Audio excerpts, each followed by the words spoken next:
Mari never imagined that a simple act of kindness could change her life. When she found two lost, crying little girls in the corner of a busy office building, she didn't expect it to lead to anything more than a quick helping hand. But as the girl's father, a successful CEO, appeared in the doorway, Mari found herself drawn into a world far beyond what she had ever known. Little did she know, her chance encounter with him would not only awaken new dreams but also challenge everything she thought she knew about herself.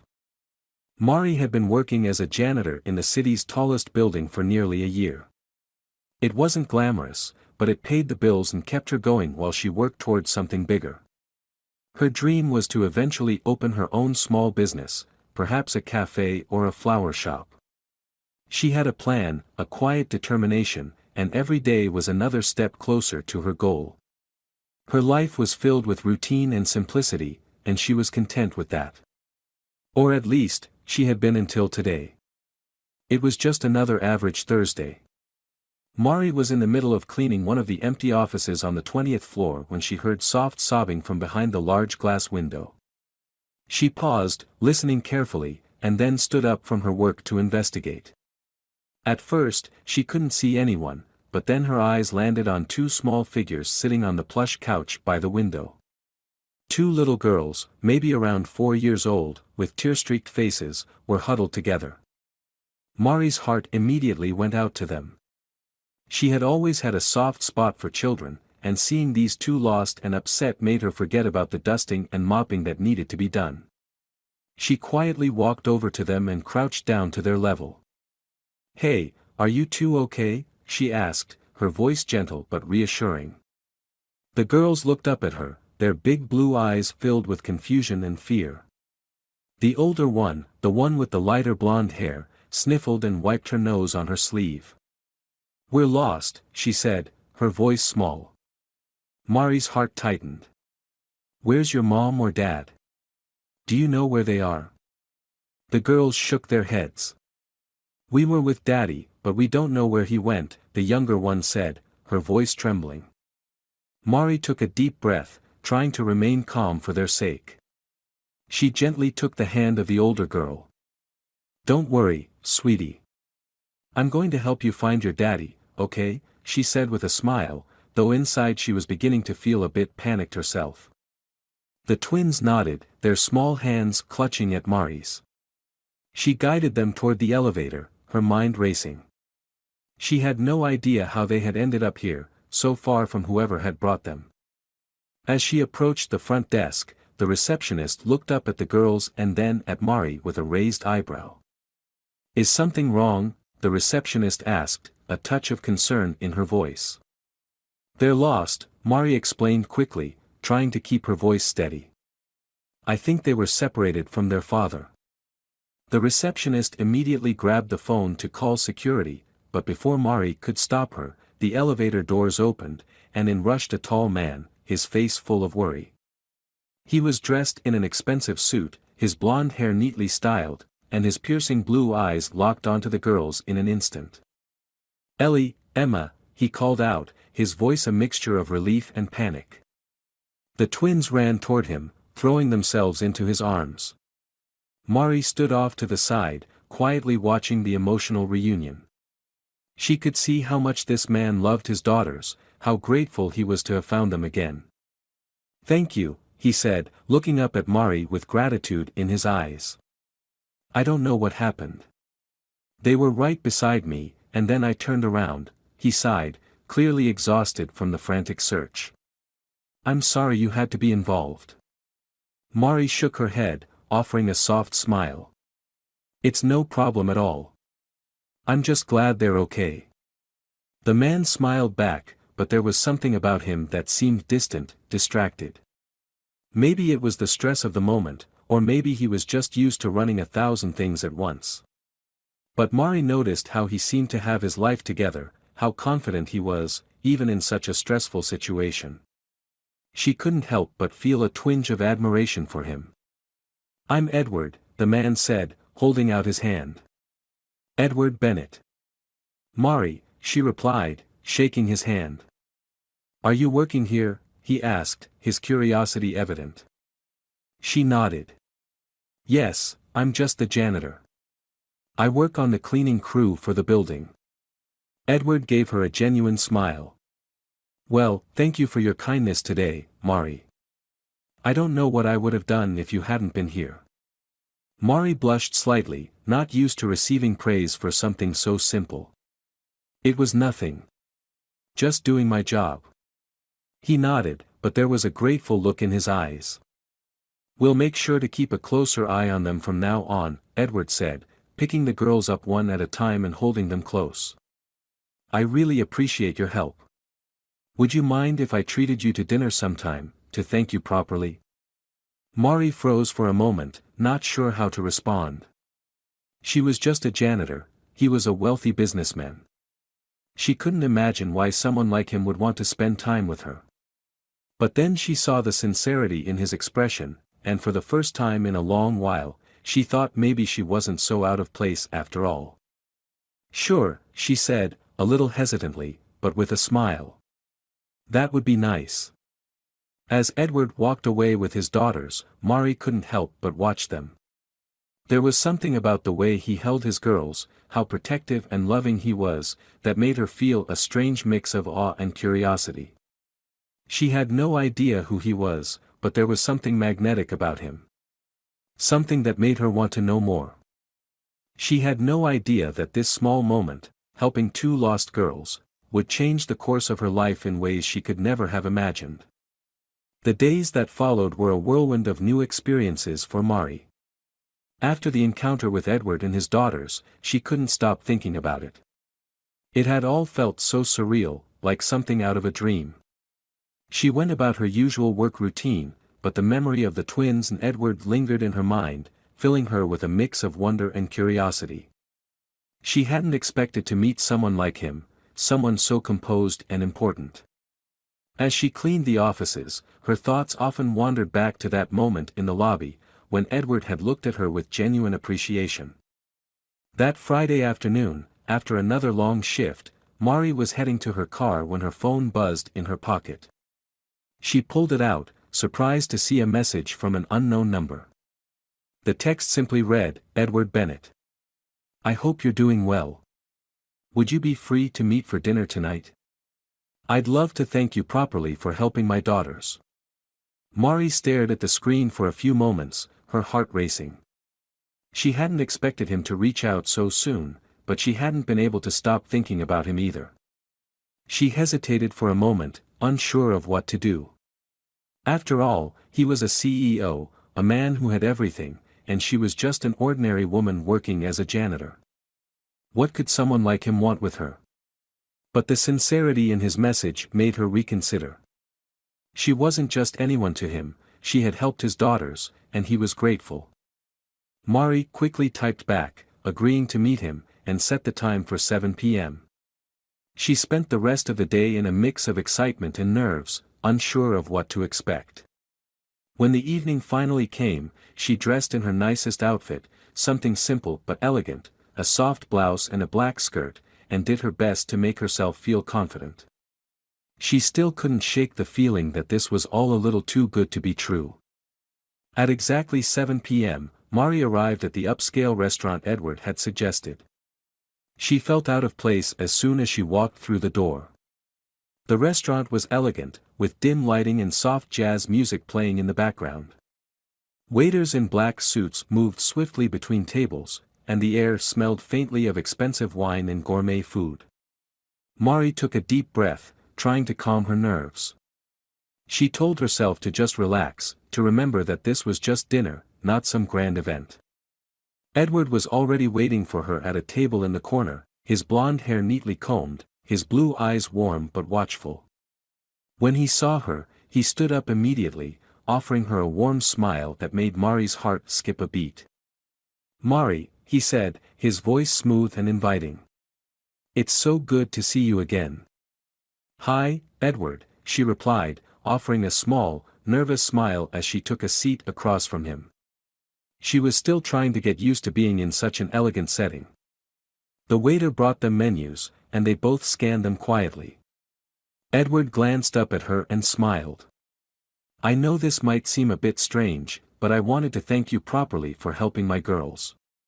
You really did something that meant a lot to me, and I thought it would be nice to get to know you better." Mari nodded, her fingers tracing the rim of her water glass as she tried to calm the butterflies in her stomach. "I didn't do anything special. It was just instinct, I guess. They were scared, and I just wanted to help." "I'm glad you did," Edward said, his voice sincere. "I don't think I could have found them without your help." He leaned back in his chair slightly, studying her. "Tell me, Mari, what do you do outside of work? What's your dream?" The question caught her off guard, and she hesitated for a moment.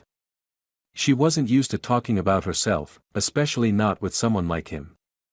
"I've always dreamed of opening my own little cafe," she said quietly. "Somewhere cozy, where people can just sit, relax, and enjoy a good cup of coffee.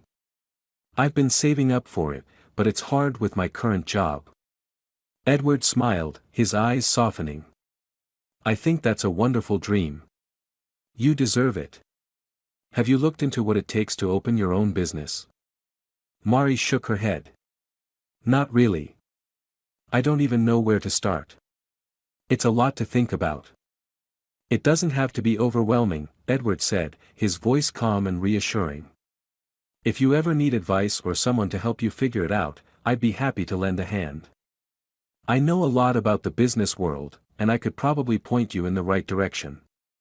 Mari felt a wave of gratitude wash over her, but also a sense of unease. She didn't want to take advantage of him, didn't want to seem like she was asking for more than she should. But his offer was kind, and part of her wanted to believe that he genuinely wanted to help. They continued to talk, sharing stories about their lives, their dreams, and their experiences. As the evening wore on, Mari started to feel more comfortable. Edward had a way of making her feel at ease, of listening intently, and she found herself opening up more than she had intended. It was clear to her that he wasn't like the others she had met, he wasn't just a wealthy businessman, he was someone who cared. As they finished their meal, Edward leaned back in his chair, his eyes meeting hers with a thoughtful expression. "Mari, I'm glad we met. I think we could be good friends, maybe even something more. What do you think?" Mari's heart raced, and for a moment, she was speechless. The idea of something more between them hadn't crossed her mind, but now that he had said it, the thought lingered in the air, heavy with possibility. She didn't know what the future held, but for the first time in a long time, she felt like anything was possible.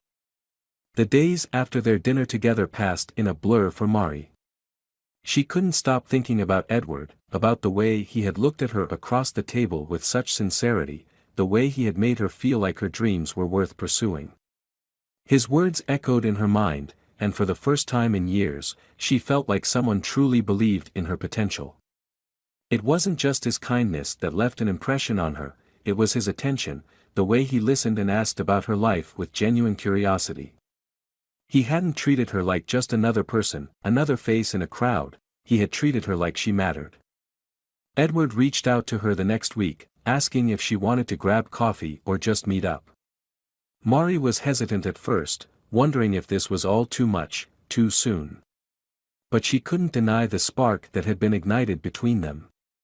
Something about him made her feel like she was more than what her job or her situation defined her to be. She was more than a janitor, more than the woman who cleaned after everyone else. And maybe, just maybe, she could have a future that wasn't defined by those things. She agreed to meet him for a coffee on a quiet Sunday afternoon. The cafe was small, cozy, with soft jazz playing in the background and the rich aroma of freshly brewed coffee filling the air.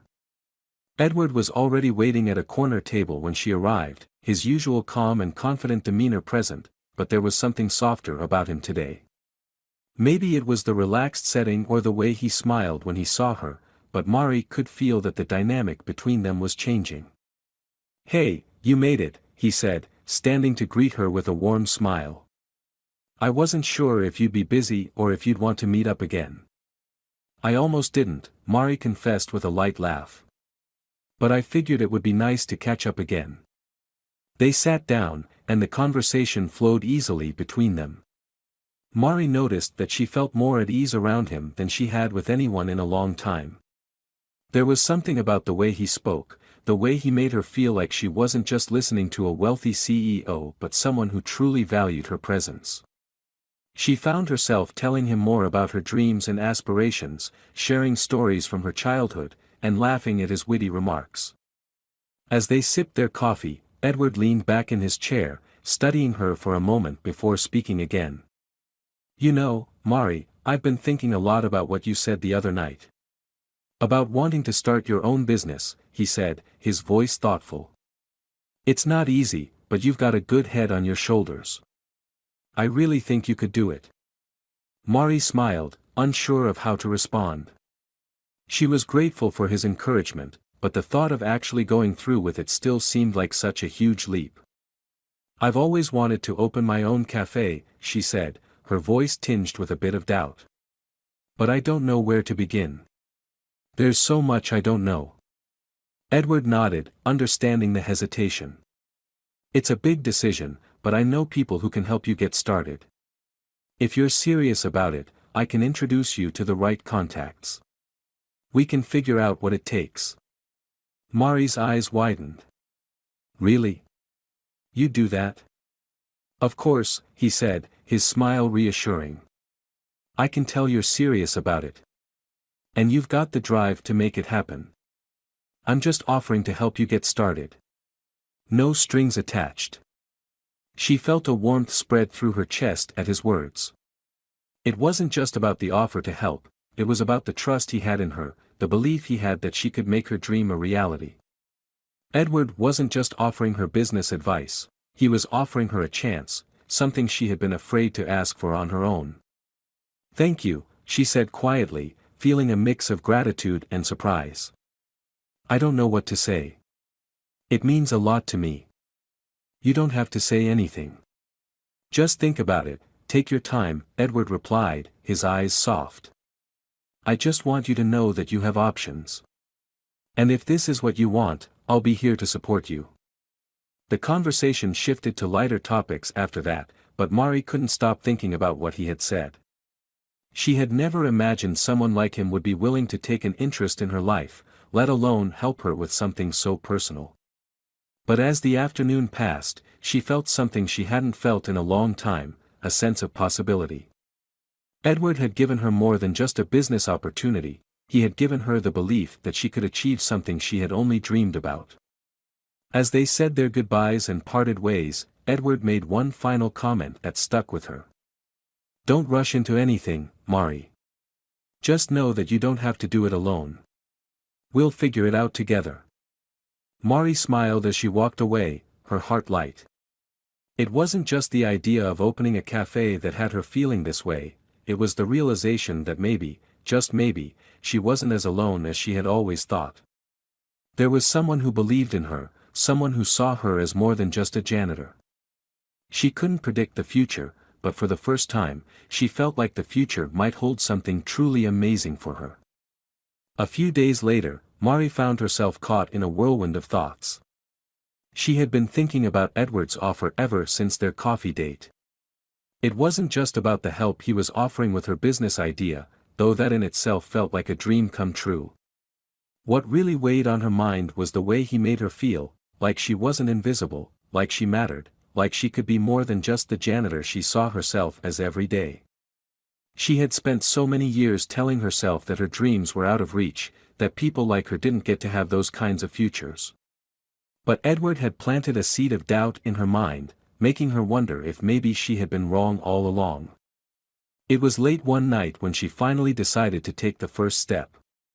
She had just finished a long shift at work and was exhausted, but the thought of taking action on her dream pushed her to make a decision.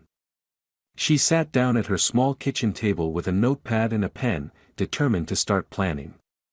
She wrote down everything she wanted for her cafe, how she wanted it to look, the kind of atmosphere she wanted to create, the type of customers she hoped to attract. It was a rough sketch, but it felt like the beginning of something real. She had always been afraid to make a plan, afraid to fail, but tonight, she made the choice to embrace the possibility of success. The next morning, Mari couldn't shake the nervous excitement that bubbled inside her. She had texted Edward late last night, asking if he could meet her again. She wanted to talk to him more about his offer, to take that first step with someone who believed in her. When he responded almost immediately, agreeing to meet, she felt a surge of gratitude mixed with anxiety. What if he had only been polite the other night? What if he didn't actually think she was capable of doing this? They agreed to meet at the same cafe, the one where they had shared their first real conversation. As Mari made her way there, her heart raced. She couldn't stop thinking about the moment when she would sit across from Edward again, when they would talk about her future, about her plans, and about what kind of support he could offer. When she walked into the cafe, she immediately spotted him. Edward was sitting at a corner table, as always, with his usual calm demeanor, but this time there was something different about him. He looked more relaxed, more at ease than the last time they met. He stood up when he saw her, giving her a smile that made her heart flutter, and gestured for her to sit down. "Good to see you again, Mari," he said, his voice warm and inviting. "How's the planning coming along?" Mari smiled, though her nerves were still on edge. She sat down, placing her small notebook on the table in front of her. "I've been thinking about it a lot," she began, feeling her voice shake slightly. "I know it's a huge step, but I've started to make some notes, try to figure out how I could make it happen. I guess I'm just scared to take the first real step." Edward leaned in, his expression serious but encouraging. "You've already taken the first step by deciding to do something about it, Mari. That's more than most people ever do. You just have to trust yourself. I believe you can do it. Let me help you get started. I know a few people who could help with the logistics, the business side of things. We can work together on this." Mari felt a warmth spread through her chest at his words. She hadn't realized how much she needed someone to believe in her until now. Edward wasn't just offering advice, he was offering his support, his trust. For the first time, she felt like this wasn't an impossible dream, it was something she could actually do. "What do I need to do first?" she asked, her voice gaining confidence. Edward smiled, leaning back in his chair. "Let's start with the basics. Do you have a location in mind?" Mari hesitated. She had thought about it, of course. But it was hard to imagine opening a cafe in such an expensive city. She had no idea where to even begin looking. "I've thought about a few areas, but nothing specific," she admitted. "I don't know if I can afford a prime location, though. It seems like it would be out of my reach."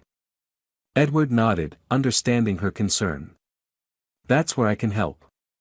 You'd be surprised at the opportunities out there, even in a city like this. It's about finding the right space, one that fits your budget and vision. Let's start by looking at a few places that would work for what you want to create." Mari felt a surge of hope. She had been too afraid to even consider the possibility of affording a place on her own, but with Edward's support, it felt like she could. They spent the next hour discussing potential areas, making a list of things Mari wanted in her cafe, and looking at what would be realistically achievable. By the time they finished, Mari felt like she had made more progress than she had in the past few months of thinking about it on her own. When it was time to leave, Edward stood up and smiled at her again. "You've got this, Mari. I'll help however I can, and we'll make sure you're on the right path. Don't hesitate to reach out when you're ready to take the next step." Mari smiled, feeling a sense of excitement she hadn't felt in years. "Thank you, Edward. I can't tell you how much this means to me. I won't let you down." "You won't," Edward said with a wink. "I have no doubt about that."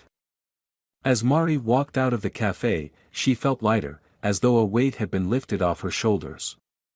She had taken another step toward her dream, and with Edward's support, she felt like it was finally within reach. The future suddenly seemed full of possibility, and for the first time, she wasn't afraid to embrace it. The following weeks were filled with excitement and uncertainty for Mari. She had started to look at potential locations for her cafe, something she had never imagined doing just a month ago. With Edward's help, she had begun to make plans, talk to real estate agents, and gather the resources she needed. Still, there was a part of her that couldn't shake the feeling of being out of her depth. Every time she walked into a potential location, the reality of what she was trying to do hit her all over again. She wasn't just opening a cafe, she was taking a huge risk, stepping into a world that was foreign to her. The fear of failure crept up on her more often than she cared to admit, and each time she felt it, she pushed it down, reminding herself that this was what she had always wanted. One evening, after a long day of looking at possible spaces and making more calls, Mari found herself sitting on her couch, staring at the list of potential locations spread out before her. Her phone buzzed on the coffee table, and when she glanced at it, she saw Edward's name. He had been incredibly supportive, checking in with her regularly to see how things were going and offering advice whenever she needed it. They had grown closer over the past few weeks, and she found herself looking forward to his texts and calls. Mari picked up the phone, her fingers hovering over the screen as she debated whether or not to answer. She had so much on her mind, so much she needed to figure out, but part of her felt comforted by Edward's presence, even if it was just through a message. She decided to answer. "Hey, Edward. What's up?" "I was thinking about you," came his quick reply. "How's everything going with the cafe? Found anything you like?" Mari smiled to herself. There was something comforting about hearing from him, something reassuring about his constant support. She hadn't told him yet how overwhelmed she had been feeling, how she sometimes felt like she was in over her head. She didn't want to admit that she wasn't sure she could do it, that the idea of failing terrified her. "I found a few places," she texted back. "But I'm not sure if I'm ready yet. Some of them feel right, but the prices are, well, higher than I expected." Edward's reply came almost immediately. "I understand. This is a big step, but you've got everything you need to make it work, Mari. If you need help with anything, I'm here." Mari read his message and felt a lump form in her throat. She didn't want to burden him with her doubts. After all, he had already done so much for her, offering advice and even showing her a few potential spaces. But the truth was, she was scared. The fear of failing, of letting herself and everyone around her down, was overwhelming. "Thanks, Edward. I just don't know if I can do this. I've always dreamed of opening a cafe, but now that it's becoming real, I'm not sure if I'm good enough." The response came quickly. "Mari, you're more than good enough. You've already taken the hardest step by getting this far. A lot of people talk about their dreams but never do anything about them. You've made it happen. Trust yourself, because I trust you."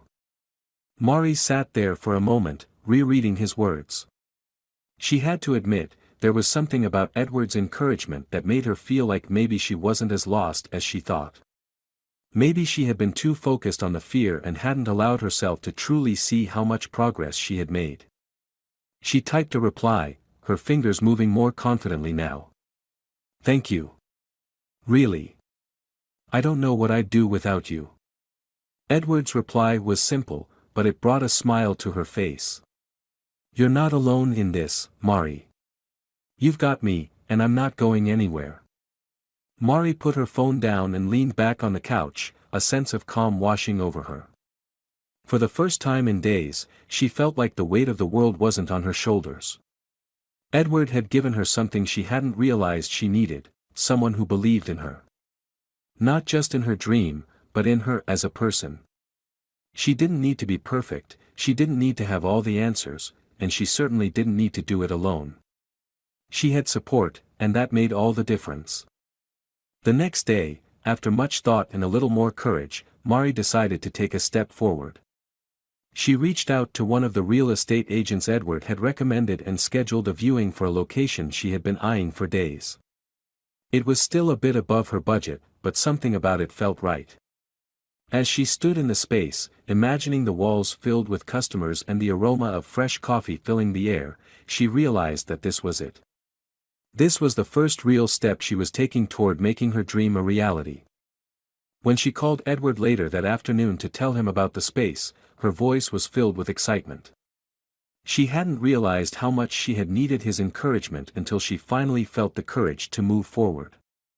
"I did it," she said, her words coming out in a rush. "I've scheduled a viewing for tomorrow, and I think this might be the place. It feels right." Edward's voice was filled with warmth and pride. "That's great, Mari. I knew you could do it. Just remember, it's okay to take your time. Don't rush into anything. I'll be here to help you every step of the way." Mari smiled as she hung up the phone, feeling more confident than she had in weeks. There was still a long way to go, but she was finally starting to believe in herself. She wasn't in this alone, and with Edward's support, she knew that she could make her dream come true. Mari woke up that morning with a sense of purpose she hadn't felt in a long time. The previous weeks had been a blur of meetings, decisions, and self-doubt. She had finally secured a location for the cafe, a small but charming corner space in the heart of the city. It wasn't as large as she had originally imagined, but it felt perfect for the atmosphere she wanted to create. The walls were lined with large windows, letting in streams of natural light, and the floors had a warmth to them that made it feel inviting. It was a little run down, but she could already see the potential. There were still a million things to do before she could open, but this was a start, a real start. She sat down at her kitchen table, staring at the stack of paperwork in front of her. Lease agreements, permits, budgets, each document seemed to taunt her with its complexity. Mari had never run a business before, and the sheer amount of detail she needed to manage felt overwhelming. She had done her best to stay organized, but now, sitting alone with the enormity of what she had taken on, the reality of it all sank in. She wasn't just investing money, she was investing her future, her heart, her time, and her dreams. It wasn't just a cafe. It was a life-changing leap, and the weight of that responsibility pressed down on her. The phone rang, pulling her out of her thoughts. She glanced at the screen and saw Edward's name. She hadn't heard from him in a few days, and she felt a flutter of excitement in her chest at the thought of hearing from him. She quickly picked up the phone, trying to sound casual, though she knew her nerves were evident in her voice. "Hey, Edward," she said, hoping she didn't sound as anxious as she felt. "Mari, hey." His voice was warm, like always, and instantly, she felt a little more at ease. "How are things going? Have you had a chance to look over that space you were considering?" "I have," Mari replied, standing up from the table and walking over to the window, looking out at the busy street below. "I signed the lease yesterday, actually." She said it before she could stop herself, and she felt a wave of nerves. It was done. It was real. "That's amazing, Mari. Congratulations. I knew you could do it." His words made her smile, and she couldn't help but feel a sense of pride at the accomplishment. But that pride was still laced with doubt, and it was hard to shake the feeling that maybe she wasn't quite ready for this. "Thanks, Edward. But there's still so much to do. I don't know if I'm ready to handle all of this. It's a lot more than I thought." Edward's voice softened. "It's okay to feel that way. You're taking on something big. But you've already shown you're capable of handling it. This is just the beginning. You've got the right instincts, Mari, and you've got the drive. You're going to make this work." Hearing his confidence in her was like a breath of fresh air. She wanted to believe him, and part of her did. But the doubt still crept in, especially when she looked at the mountain of responsibilities that lay ahead. "I appreciate you saying that. It's just, there's so much I don't know, so much that seems overwhelming. I'm here to help." "Remember, you're not doing this alone," Edward reminded her.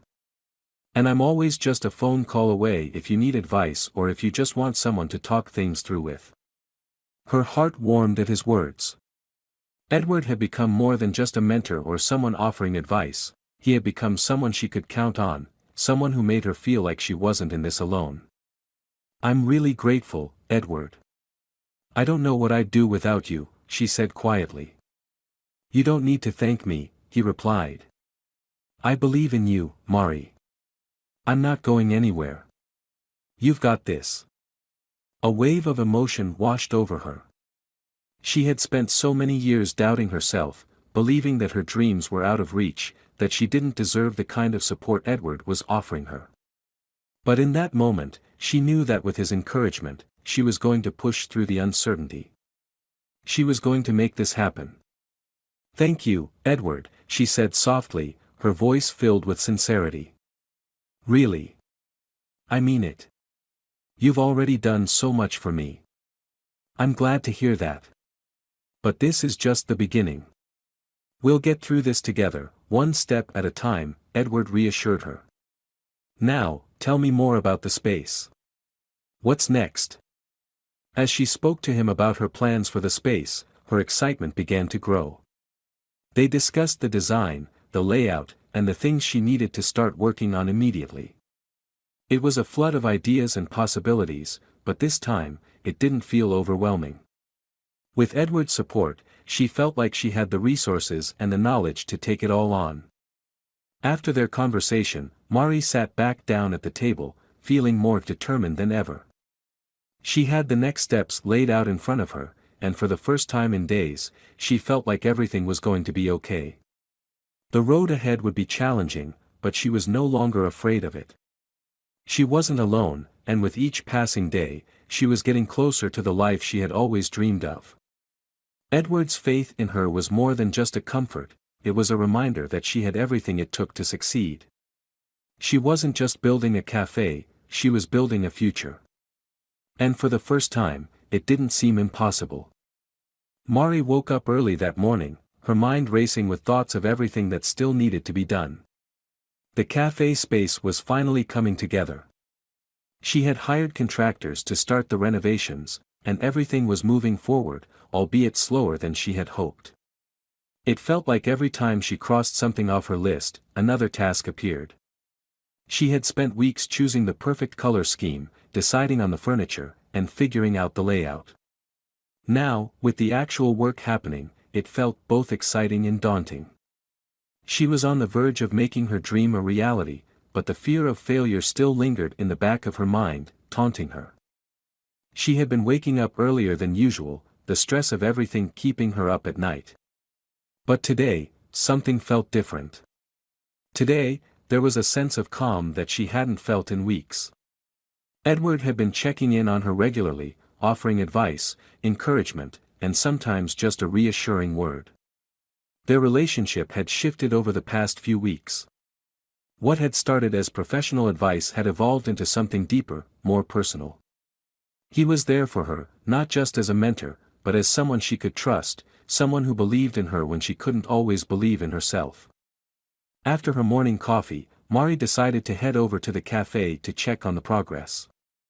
She arrived just as the contractors were beginning their work, and the space was full of the sounds of drills and hammers.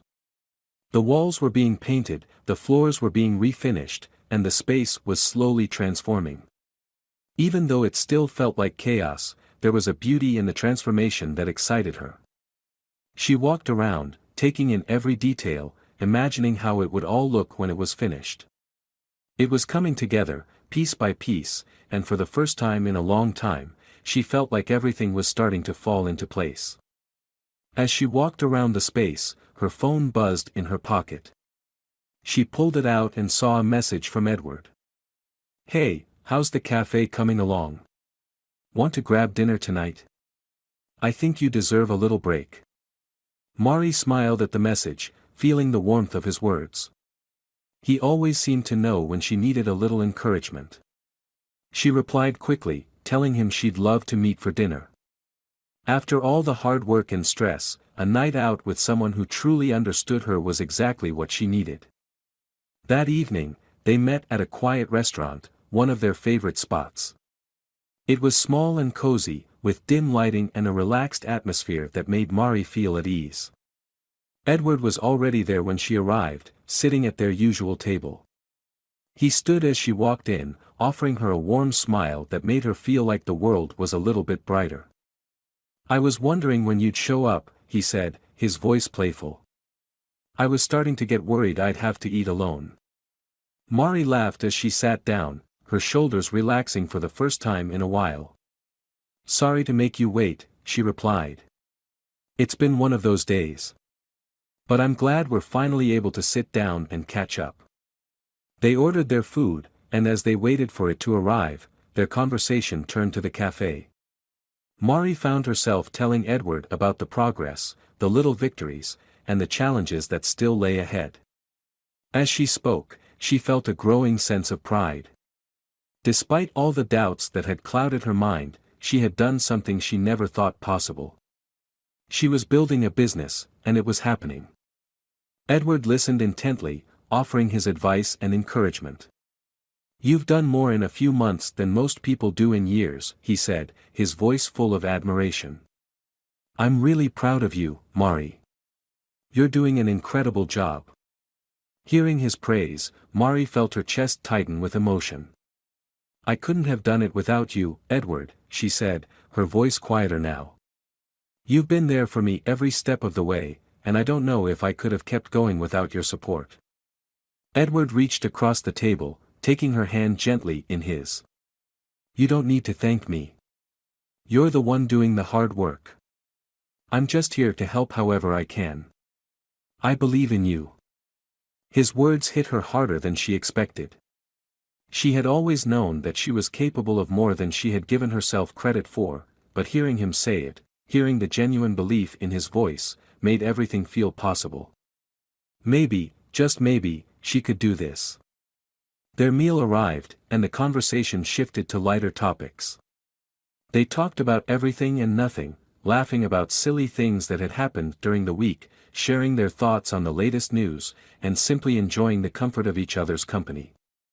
As they finished dinner, Mari felt a deep sense of contentment. She had been so consumed with the work and the pressure that she had forgotten how important it was to take a step back, to enjoy the moments of peace. After dinner, they walked out of the restaurant together. The city streets were busy, but there was a quiet calm in the air, a peacefulness that settled around them as they strolled down the sidewalk. Edward walked a little closer to her, and she could feel the warmth of his presence beside her. You know, he said, breaking the silence, I've been thinking about something. You've come so far, Mari. You've made all this happen. I think you should take a moment and let yourself enjoy the journey, not just the destination. Mari looked up at him, her heart skipping a beat. I don't know if I can. There's still so much left to do. He smiled at her, his eyes soft. That's true, but you've made it this far. And you're not alone. Whatever happens, we'll figure it out together. One step at a time. Mari felt her throat tighten with emotion.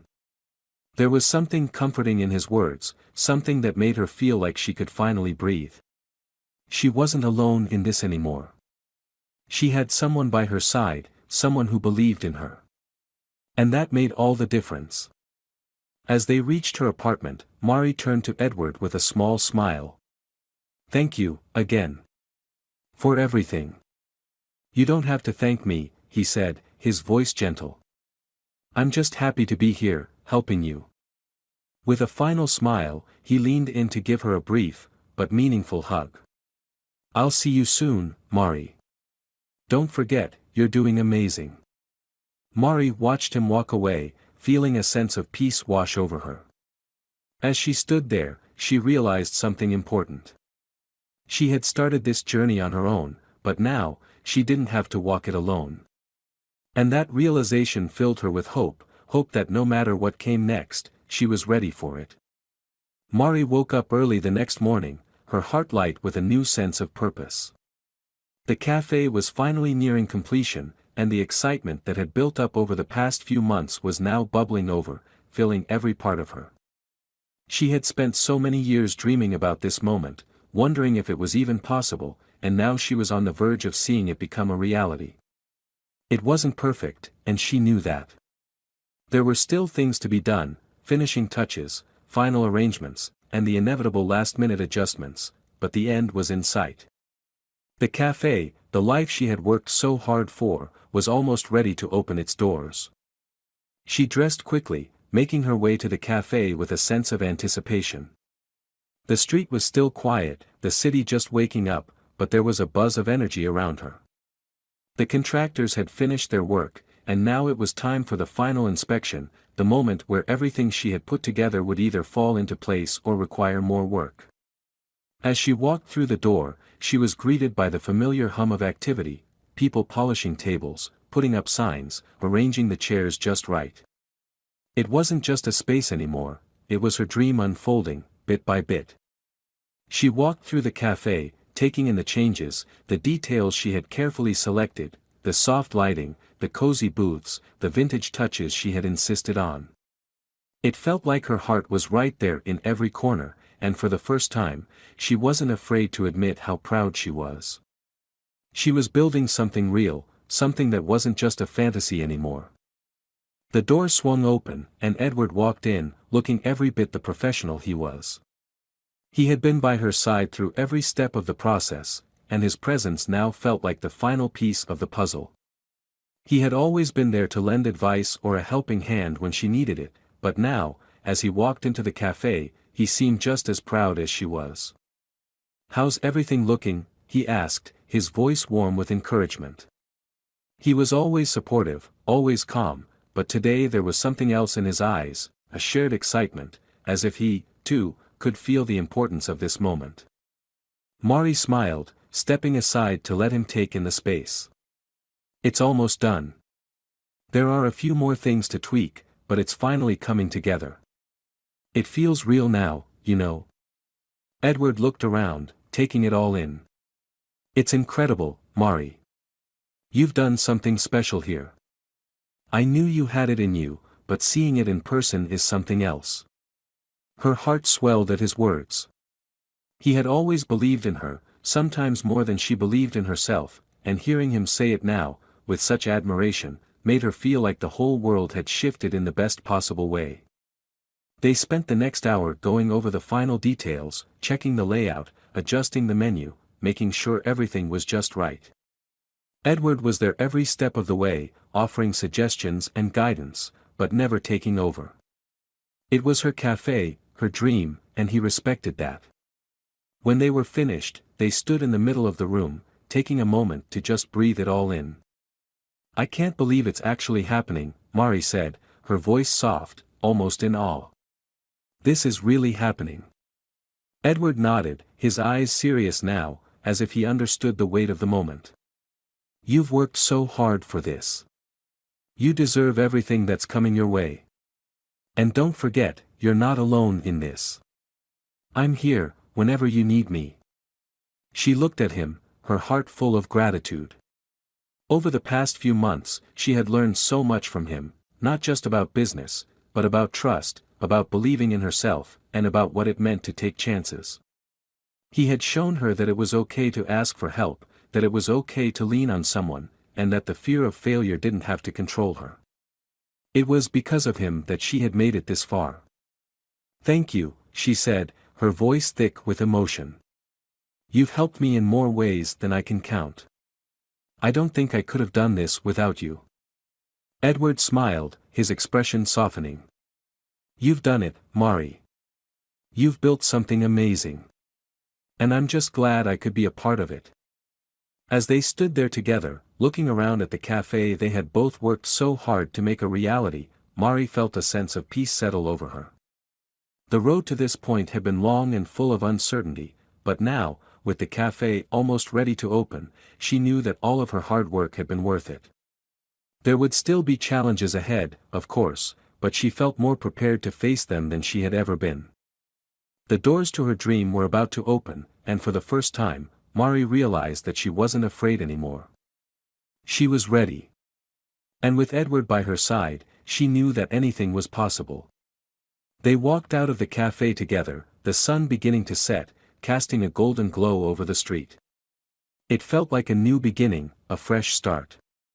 And for the first time in a long time, Mari felt like she was exactly where she was supposed to be. The ending of this story feels like a beautiful culmination of both personal growth and the power of support. Mari's journey from a humble janitor with a dream to a confident woman on the verge of opening her own cafe is inspiring. Edward's role in her life is pivotal, not just as a mentor or a friend, but as someone who sees her potential and helps her realize it. His belief in her, especially at times when she doubted herself, becomes a catalyst for her transformation. What I love most about the ending is that it doesn't just focus on Mari achieving her dream of opening the cafe, but also on the personal connections she's formed along the way. Edward's support was not a means to an end for him, he genuinely cared about her success, and that's what made their relationship so meaningful. It shows that success isn't just about achieving goals, but about the people who help you get there. The final moment, where Mari finally feels ready and confident, encapsulates a sense of fulfillment, not just in her career, but in her personal growth as well. The message here is powerful: our dreams may seem impossible, but with the right people beside us, we can find the courage to make them happen. It's about learning to trust in ourselves, to accept help, and to embrace the journey. The ending is not just about opening a cafe, but about opening up to the possibility of happiness, love, and self-belief. At the lavish party, Mr. Grayson pointed at Eric, the house janitor holding a worn-out violin. "Go ahead, play something for us, if you even can," he sneered, prompting laughter from the guests. Eric silently lifted the violin. The first note cut through the noise, and the room fell silent. Even Grayson was left speechless. But then, what do you think happened next? Share your thoughts in the comments, and don't forget to subscribe to the channel to hear the rest of the story. Eric's days began before dawn, long before the city came alive. The Grayson mansion loomed over the hills like a gilded fortress, its marble columns and sprawling gardens a stark reminder of the wealth that seemed almost surreal to someone like him. Each morning, Eric would slip through the grand servants' entrance, the only doorway he was allowed to use, carrying with him the weight of expectations, exhaustion, and his most cherished possession, an old, weathered violin tucked away in a battered case. The mansion was a world of its own. Crystal chandeliers hung like frozen waterfalls in cavernous rooms. Persian rugs muffled footsteps on marble floors, and golden-framed mirrors reflected opulence back at itself. But for Eric, this splendor only underscored his position at the very bottom of the hierarchy. His tasks were endless. Floors needed to be polished until they shone like glass, silverware cleaned to an impossible gleam, and the meticulously arranged bouquets of flowers refreshed at the exact hour dictated by Mrs. Grayson's ever-changing mood. Every detail of his work was scrutinized by the sharp eyes of the household's overseer, who seemed to delight in finding fault with Eric's efforts. The days were long, but it wasn't the labor that drained him most. It was the incessant taunts. Mr. Grayson, a towering figure with cold blue eyes and a voice dripping with disdain, took particular pleasure in reminding Eric of his place. "You missed a spot there," Grayson would say, pointing to an invisible smudge on the floor, his lips curling into a smirk. "Though I suppose precision isn't something they teach where you come from." The other staff, though not openly hostile, avoided Eric. His quiet demeanor and the color of his skin marked him as different, and in this household, different was dangerous. Despite the oppressive atmosphere, Eric found solace in one thing: his violin. The instrument was battered, its varnish chipped and strings fraying, but to him, it was a lifeline. When the workday finally ended, and the mansion's grandeur sank into the stillness of night, Eric would retreat to his tiny, windowless room in the servants' quarters. There, under the dim light of a single bulb, he would draw the bow across the strings, coaxing out melodies that told stories words could not. The violin had been a gift from his late father, a man who believed music could speak where words failed. Eric held on to that belief tightly, even as he scrubbed floors and endured sneers. Each note he played was a defiance, a small act of rebellion against a world that seemed determined to silence him. But the walls of the mansion seemed to press in closer each day, suffocating and unyielding. Eric often wondered how much longer he could endure the weight of it all. Little did he know, the events of one fateful evening would thrust him from the shadows into a spotlight he never sought, forever altering the course of his life. The invitation had been sent weeks in advance, sealed with wax embossed with the Grayson family crest. It promised an evening of unparalleled luxury, fine dining, and entertainment for the city's elite. Mr. Grayson's soirees were legendary, not for their charm or grace, but for their opulence and the subtle cruelty with which he wielded his power over those around him. This particular evening would be no different. The mansion buzzed with activity long before the first guest arrived. Florists carried in towering arrangements of exotic flowers, caterers laid out tables with crystal and gold-plated dinnerware, and a live quartet rehearsed in the grand ballroom. Beneath this whirlwind of preparation, Eric worked silently, scrubbing, polishing, and rearranging furniture under the barked orders of the overseer. By mid-afternoon, the air was already heavy with the clinking of glasses and the scent of imported delicacies. Eric's back ached from hours of work, but the evening had only just begun. "Eric," the overseer barked, snapping him from his thoughts, "you'll stay through the night. Mr. Grayson wants the house spotless before dawn. Don't even think about slacking off." Eric nodded, his fingers tightening around the handle of the mop. He had no choice but to comply. As the first of the guests began to arrive, the atmosphere shifted. Laughter and the murmur of polished voices filled the air as silk-clad figures floated through the grand foyer. Eric kept to the edges, careful to remain invisible as he cleared trays and wiped away stray droplets of champagne from the marble floors. From the corner of his eye, he saw Mr. Grayson. Tall and imposing in his tailored suit, he moved through the crowd with the practiced ease of a predator among prey. His laughter was loud, his handshakes firm, and his gaze always calculating.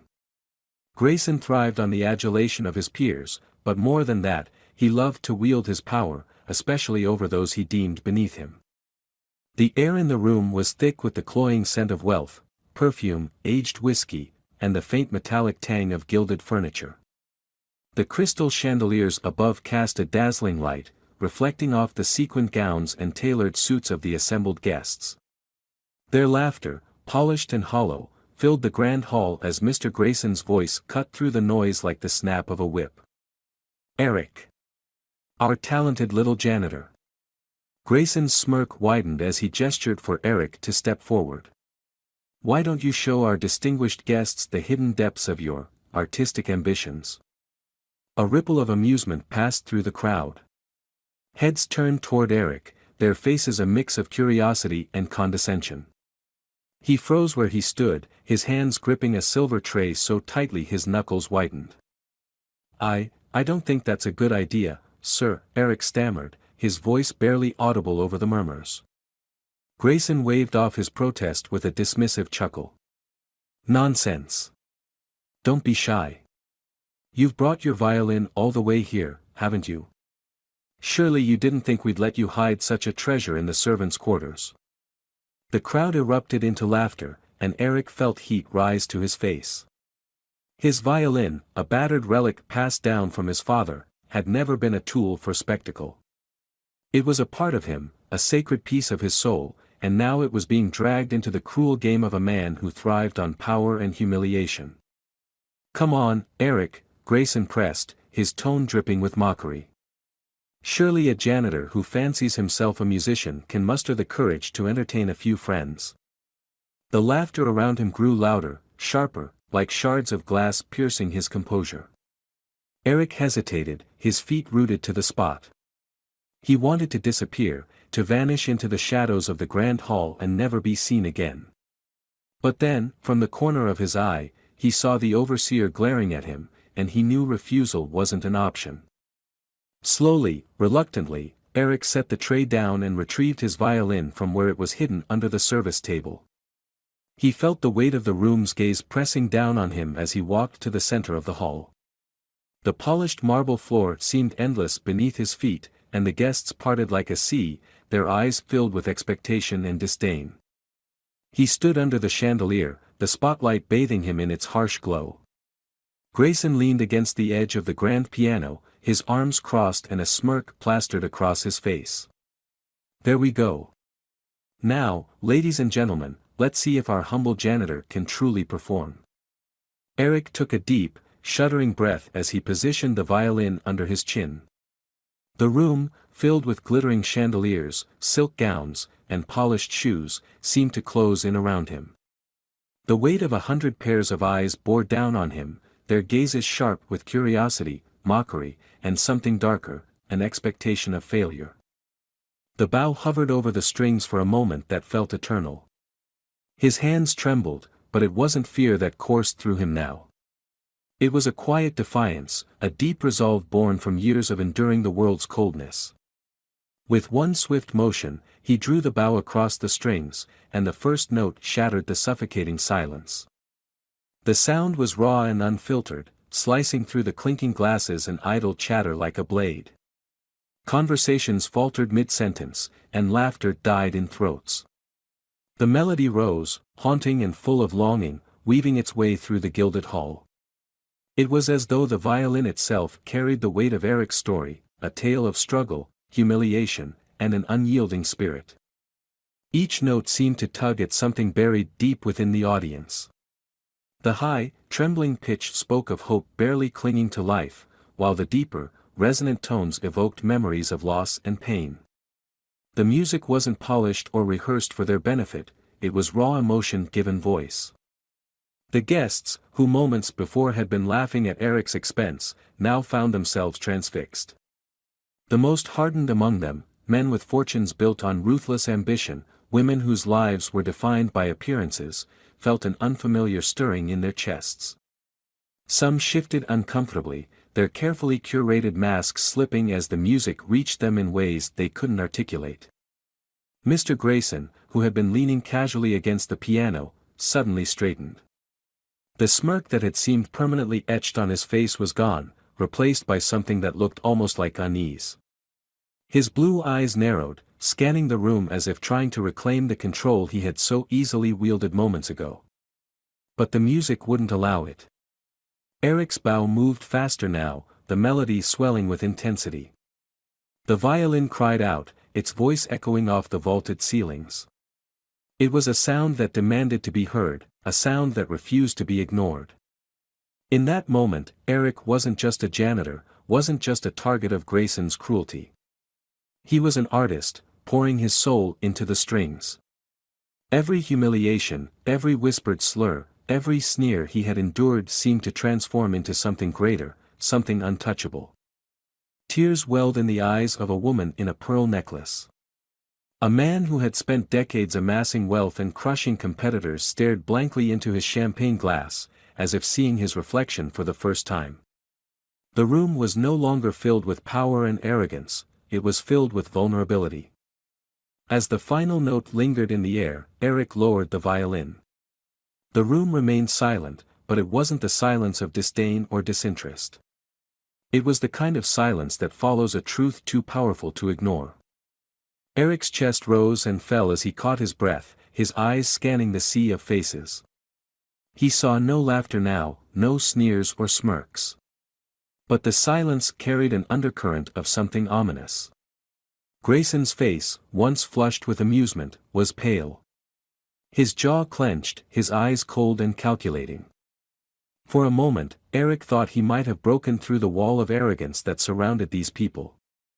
But then he saw the way Grayson's lip curled, the faint flicker of anger returning to his gaze. The silence had spoken, but Grayson was not the kind of man to let a moment of truth pass without retaliation. The storm was coming. The final note still lingered in the air, as fragile and haunting as a breath in the cold. For a moment, the grand hall of the Grayson mansion felt as though time itself had paused. The audience, a collection of the city's wealthiest and most influential, remained frozen in an uncharacteristic silence. The usual hum of gossip and laughter had been replaced by something almost reverent. But for Mr. Grayson, this stillness was intolerable. His face, once alight with smug amusement, had twisted into a mask of anger and resentment. The room, his room, was no longer under his control. His guests, his peers, were captivated not by him, not by his wealth or his wit, but by the haunting music of a janitor. Eric, standing in the center of the hall, still held the violin as though it were a shield. His gaze was cast downward, his chest heaving from the intensity of his performance. He didn't see the shift in Grayson's expression, the way his cold blue eyes burned with fury. Enough. Grayson's voice exploded through the room like a thunderclap. The guests flinched, startled out of their trance. Heads turned toward the host, whose towering figure loomed at the edge of the circle. He took a deliberate step forward, his polished shoes clicking against the marble floor. "Let's not forget," Grayson continued, his tone sharp and dripping with disdain, "that we're here to enjoy an evening of sophistication, not indulge in the self-pitying theatrics of a janitor." A murmur rippled through the crowd, uncertain and uneasy. The spell Eric's music had cast was beginning to crack under the weight of Grayson's words. Eric finally looked up, his eyes meeting Grayson's. The man's expression was venomous, his smirk returning but now twisted by envy. "Tell me, Eric," Grayson sneered, "did you think this little performance would elevate you? That we'd suddenly forget your place because you know a few notes on an old violin?" The words hit like a slap, sharp and personal. The crowd, some of whom had been genuinely moved moments before, began to shift uncomfortably. A few guests exchanged glances, unwilling to challenge their host but clearly uneasy with his cruelty. Grayson, emboldened by their silence, pressed on. "You see, ladies and gentlemen," he said, turning to the crowd, "this is what happens when you give someone like him a stage. They start believing they're equals." Laughter broke out, hesitant at first but gaining momentum. Eric's grip on his violin tightened, his knuckles white. He wanted to respond, to defend himself, but the weight of the room's laughter was suffocating. Grayson's voice lowered, almost to a whisper, but loud enough for everyone to hear. "Perhaps you should stick to mopping floors, Eric. At least there, you won't embarrass yourself." The room erupted into scattered applause, not out of agreement but out of obligation to their host. Grayson's dominance had been restored, his grip on the room reasserted. But beneath the veneer of his triumph, there was a flicker of something darker, fear. Grayson had seen the power of Eric's music, the way it had captivated and disarmed even the most arrogant of his guests. For a brief moment, he had felt small, insignificant, in the presence of something he couldn't buy or control. And that feeling terrified him. Eric lowered his violin slowly, his heart pounding in his chest. The humiliation was raw, but beneath it was a simmering anger, a quiet but unyielding defiance. Grayson might have silenced him tonight, but the music, his music, had already spoken, and its echoes couldn't be erased. As the party resumed, with laughter and clinking glasses once again filling the hall, Grayson stole one last glance at Eric. In the boy's eyes, he saw something that sent a shiver down his spine, not defeat, but resolve. The laughter, sharp and hollow, rang in Eric's ears, but he refused to let it consume him. His heart pounded with a mix of humiliation and defiance as he raised the violin once more. Grayson's words still hung in the air, cruel and cutting, but Eric didn't meet the man's gaze. Instead, he closed his eyes and focused on the one thing no one in the room could take from him, his music. He drew the bow across the strings, and the sound that emerged silenced the scattered applause and laughter almost instantly. This time, the notes weren't tentative or restrained, they surged like a tide, raw and unrelenting. The melody was no longer just a performance, it was a declaration. The room, moments ago alive with arrogant chatter, fell into an uneasy stillness. The first notes were low and mournful, like the groan of a storm gathering strength. They spoke of pain, of years spent in silence, enduring indignities, bearing the weight of a world that refused to see him. The crowd, transfixed, began to shift uncomfortably. Guests who had moments earlier laughed at Grayson's insults now avoided his gaze. A woman in a shimmering emerald gown clutched her drink tighter, her knuckles pale. A man in a tailored suit, his face lined with years of ambition, found himself swallowing a lump in his throat he couldn't explain. As the music rose, it changed. The sadness remained, but it was joined by something else, defiance. The notes swirled and climbed, fierce and unyielding, refusing to be ignored. Eric poured every ounce of his soul into the strings, and the violin responded with a voice that was both haunting and triumphant. Tears welled up in the eyes of a guest near the back of the room, a woman who prided herself on never showing emotion. She turned her head, pretending to study a painting on the wall, but her trembling hand betrayed her. Another guest, a man whose wealth had insulated him from the world's harsher truths, stared down at his polished shoes, as though the music had uncovered a part of him he'd long buried. Grayson, still standing near the piano, clenched his jaw. His fingers drummed against the lacquered surface, but his confident smirk was gone. The music had taken hold of the room in a way he couldn't control, and for a man who thrived on dominance, it was intolerable. Eric, oblivious to Grayson's growing fury, continued to play. The melody shifted again, becoming softer, almost tender. It was a lullaby, a memory of warmth and safety in a life that offered little of either. It was the song his father used to hum late at night when the world outside felt too big, too cruel. The audience, no longer a sea of detached spectators, had become something else entirely.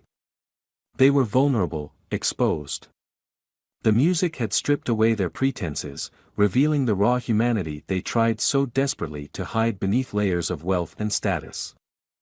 When the final note rang out, it didn't just linger, it seemed to expand, filling every corner of the grand hall.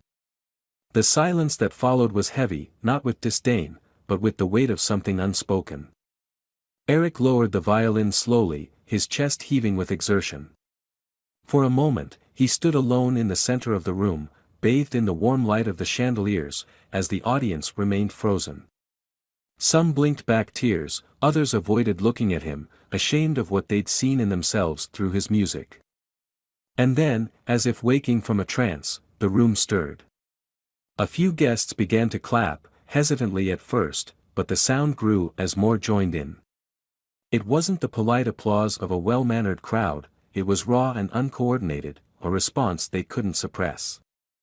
Grayson, his face a mask of barely concealed rage, slammed his hand against the piano, cutting through the applause.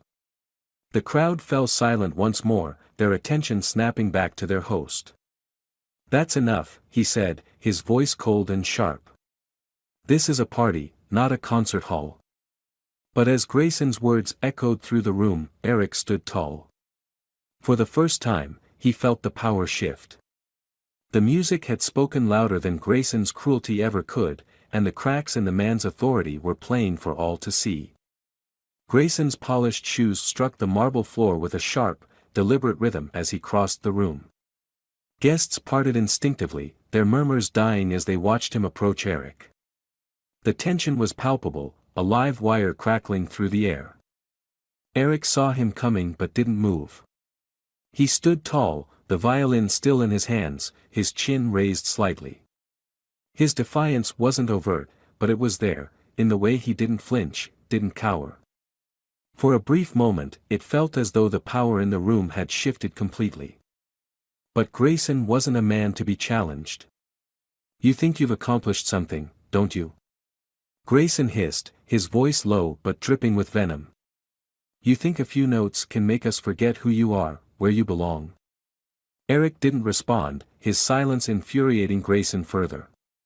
Without warning, Grayson's hand shot out, gripping the neck of the violin.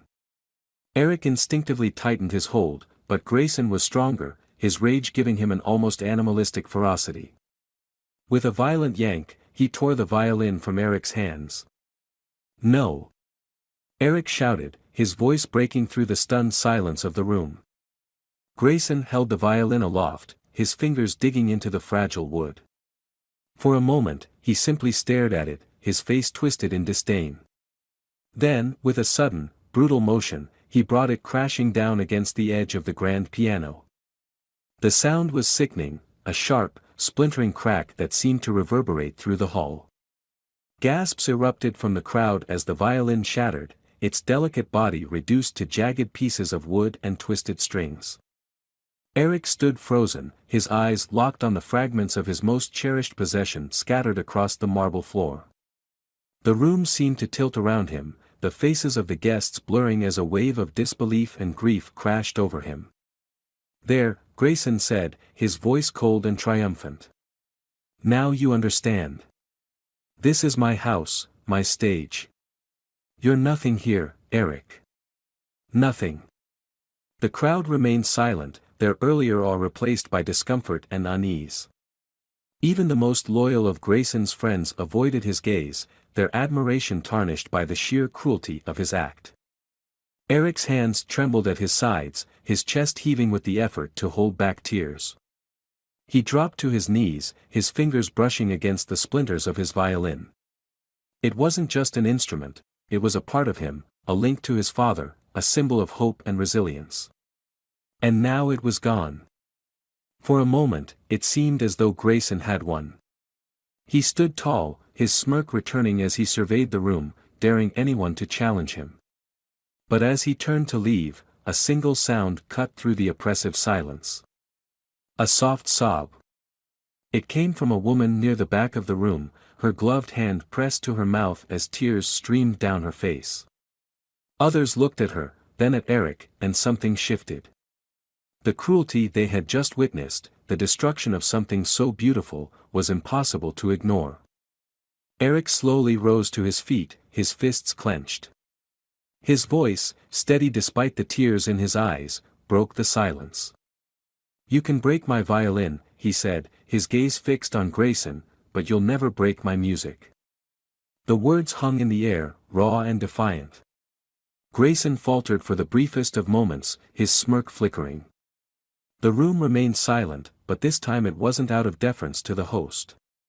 It was a silence heavy with judgment, a silence that spoke louder than any words could. Grayson turned sharply and stormed out of the room, his polished shoes striking the floor with angry precision. But as the doors closed behind him, the spell he had cast over the room was shattered. Eric stood amidst the broken fragments of his violin, the weight of the moment pressing down on him. But as he looked up, he saw something in the eyes of the guests he hadn't seen before: shame, compassion, and perhaps even respect. The war wasn't over, but this battle, this moment, belonged to Eric. The fragments of Eric's violin lay scattered on the marble floor, silent witnesses to an act of senseless cruelty. The guests, now subdued and uneasy, lingered in the grand hall, unsure how to proceed. Some averted their gazes, unwilling to meet Eric's eyes, others whispered amongst themselves, their voices heavy with discomfort.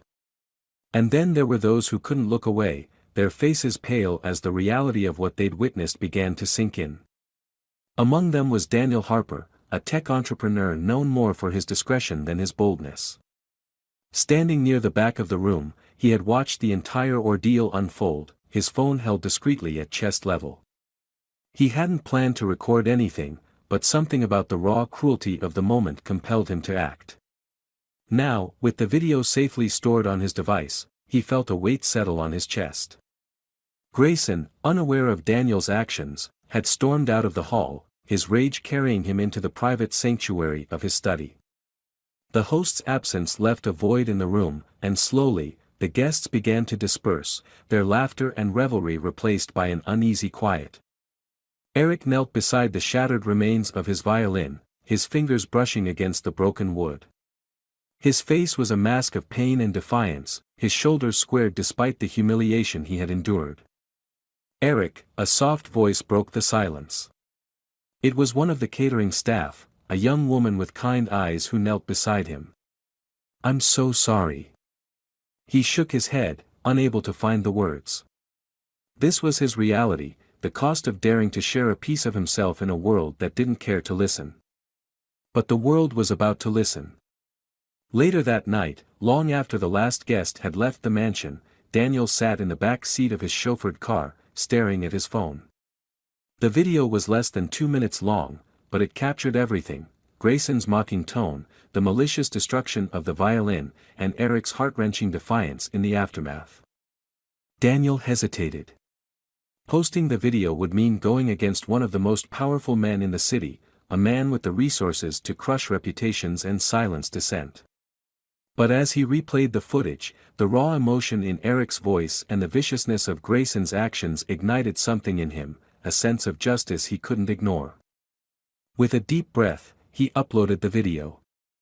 The caption read, "This is what power unchecked looks like. The world needs to see." By morning, the video had gone viral. It spread across social media like wildfire, shared by influencers, activists, and ordinary people who found themselves deeply moved, and outraged, by what they saw. The hashtags #JusticeForEric and #BreakTheSilence began trending within hours. News outlets picked up the story, dissecting every frame of the video. Commentators condemned Grayson's actions as emblematic of systemic arrogance and abuse of power. Articles highlighted Eric's resilience and the haunting beauty of the music he had played moments before the violin's destruction. The backlash against Grayson was immediate and fierce. His name, once synonymous with wealth and influence, became a lightning rod for public outrage. Protesters gathered outside his mansion, holding signs that read, "Talent over tyranny," and "Music can't be silenced." Eric, however, remained unaware of the storm brewing in his name. He spent the night alone, staring at the empty space where his violin used to rest. When he finally learned of the video, it was through a fellow staff member who handed him a phone, the screen glowing with messages of support. "They're talking about you," she said, her voice filled with awe. Eric scrolled through the comments, his heart pounding. Strangers from all over the world were sharing his story, their words a mix of outrage at Grayson and admiration for Eric's strength. Some offered to send him new violins, others shared how his music had moved them, even through the grainy video. For the first time in years, Eric felt seen. Grayson, meanwhile, found himself besieged on all sides. His PR team scrambled to control the narrative, issuing a lukewarm apology that only fueled the public's anger. Sponsors pulled out of partnerships, and several of his high-profile business associates distanced themselves, unwilling to be tainted by the scandal. Inside his mansion, Grayson raged, smashing a crystal decanter against the wall. "It's just a violin," he snarled, pacing his study. "Why is everyone acting like I killed someone?" But deep down, he knew.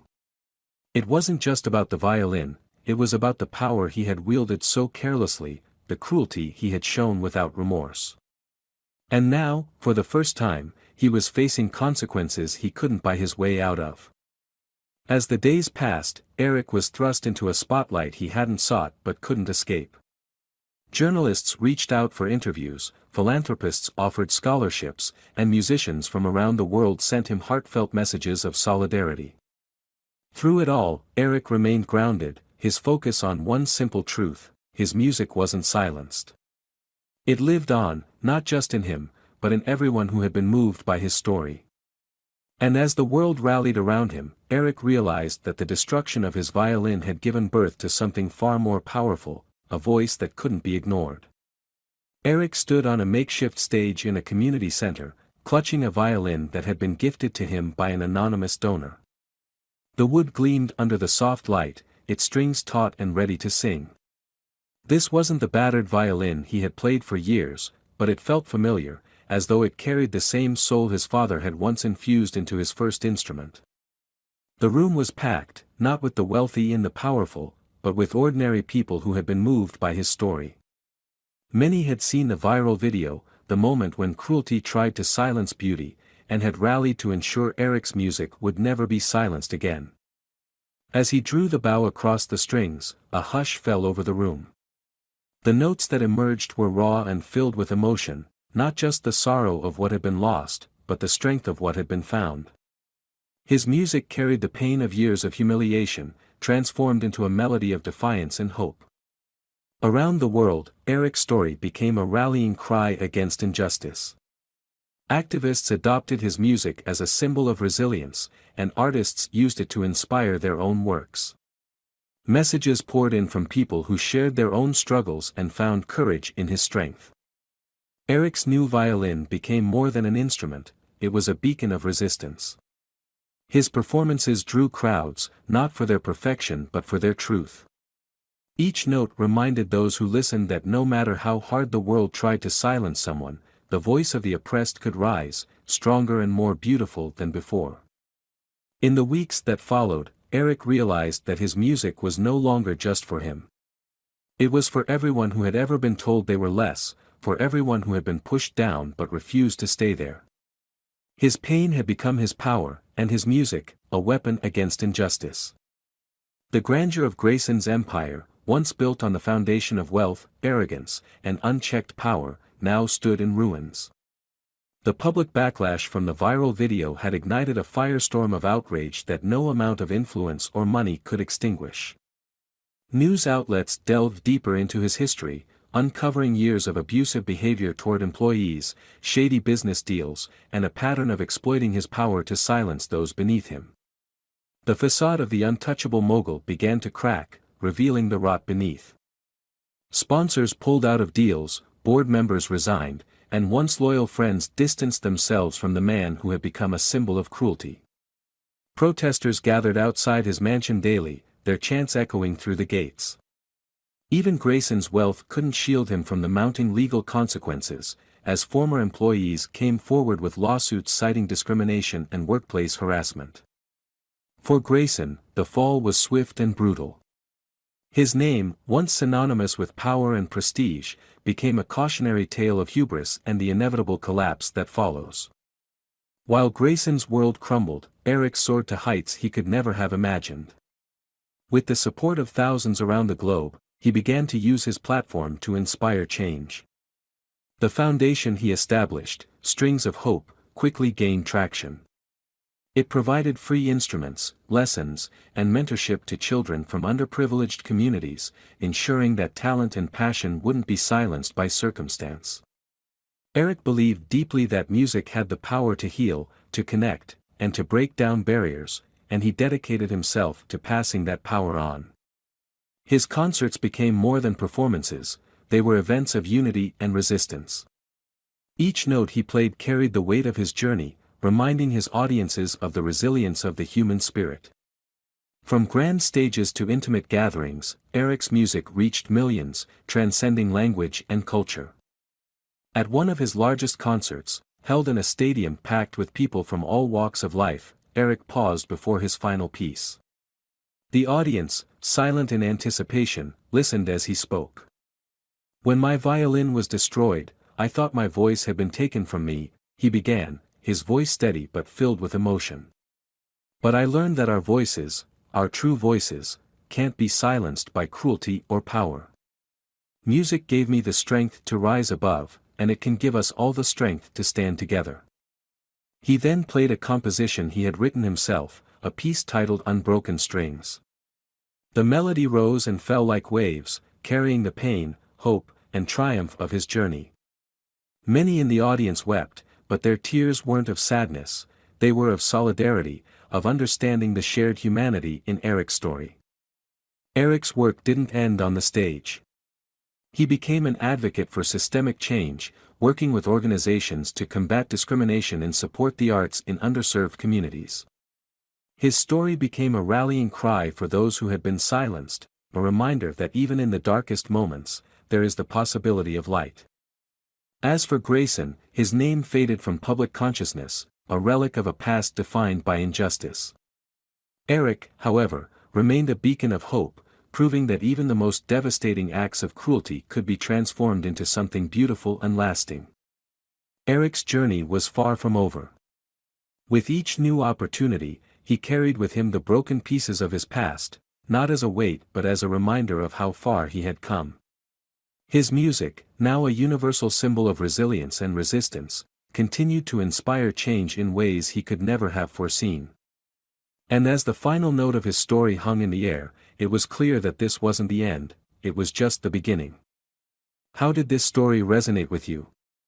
Let us know your thoughts in the comments. And if you want more stories that inspire, move, and challenge the way we see the world, don't forget to subscribe to the channel. Your support helps us keep telling stories that matter.